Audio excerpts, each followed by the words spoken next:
I think Western media has been focusing too much on Russia as this all-powerful force, thinking that Putin's operating from a position of strength. I would argue that he was fighting from a position of weakness, stemming from a series of crises in the post-Soviet space over the past couple years, starting with the Velvet Revolution in 2018.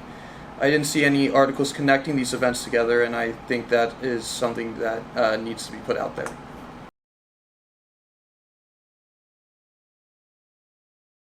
Well, at SICE, the Russian focus is not as great as I personally think it should be. Understandably, East Asian studies gets a lot of attention because of China's rising role, but Russia isn't going anywhere, as is demonstrated by the ongoing crisis in Ukraine right now. I think this article provides a lot of answers as to why Russia is acting as it is now, what is behind the Russian behavior, and I think it's a worthwhile read not just for SciSci students, but for anybody.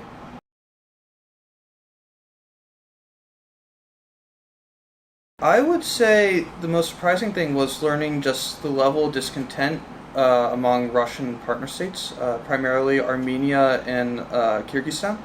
These have traditionally been the most democratic within the Russian sphere, and the recent CSTO, Collective Security Treaty Organization intervention in Kazakhstan, Armenians and Kyrgyz were very much against the deployment. So I think that's a troublesome sign ahead for Russia, especially once Putin leaves power.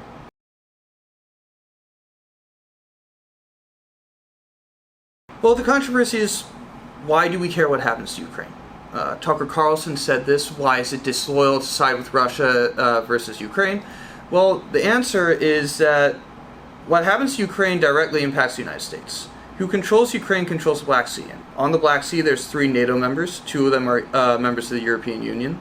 The Straits of the Bosporus allows access to the Mediterranean. If Russia controls the Black Sea, they can freely impact our European friends in the Mediterranean. But on a larger note, it's a direct assault on the rules-based liberal world order that we established following the end of World War II, that so many Americans died for. The idea that no large state can, with impunity, invade or detach the territory of a small state is sacred for this world order. It's what makes the world a safe place for democracy. It's what makes it a world safe for trade and general freedom. Without it, the world is a much more dangerous place.